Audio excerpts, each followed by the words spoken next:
we're going to start with a reminder of how to do kinematics with constant forces. This is really sort of the first month of mechanics. Let's just do it real quick in one board. So these problems were always the same. It's always some precarious situation. You're standing at the edge of a cliff like this. Maybe it's Dover, I don't know, we can make it a little pretty. And you throw a ball off the cliff, right? So here's the ball, and you throw it, which in physics means you give it an initial velocity v naught. And the question is, what trajectory does the ball take? So you remember how to do these. You think about this mass, in this case the ball, and you do a free body diagram. And you say, okay, the only force on the ball once I release it is gravity pulling it down, mg. So then you apply Newton's second law in both the x direction and the y direction independently. So the sum of the forces in the y is the mass times the acceleration in the y, and the sum of the forces in the x is the mass times the acceleration in the x. And now you want to keep in mind that we are looking for x and y, but we're looking for those as a function of time. We're trying to solve this trajectory. What is y as a function of time? What is x as a function of time? So that means these accelerations are really derivatives of the functions x and y. So if x is the position, x is a function of time, dx dt is the velocity, and d2x dt2, the second derivative, is the acceleration. So I'm going to rewrite these on this side as m d2y dt2, and on this side as m d2x dt2. So it's a second derivative of those functions. And on the left is just the forces, right? So it's minus mg for the y, and it's 0 for the x. There are no forces in the x once this thing starts taking off. So at this point, we should stop and celebrate because we have derived the equations of motion, which I'll just write as EOM. So in a trajectory problem, often you're trying to get to the equations of motion. And usually they're differential equations. So these are two differential equations. If you're afraid of differential equations, this is your first one. And this isn't so bad because to solve it, all we got to do is integrate. Integrate those two equations.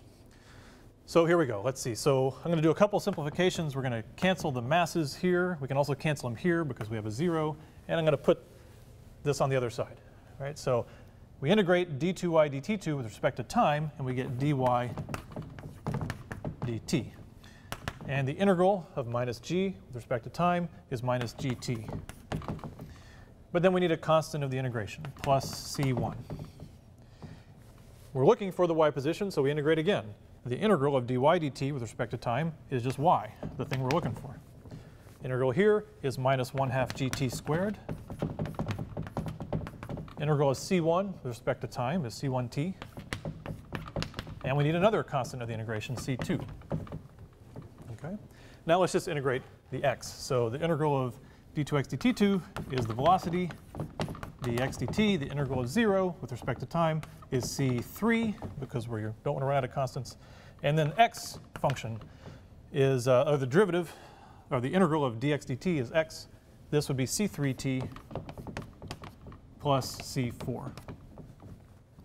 So there, you've solved your first differential equation if you haven't taken that course yet.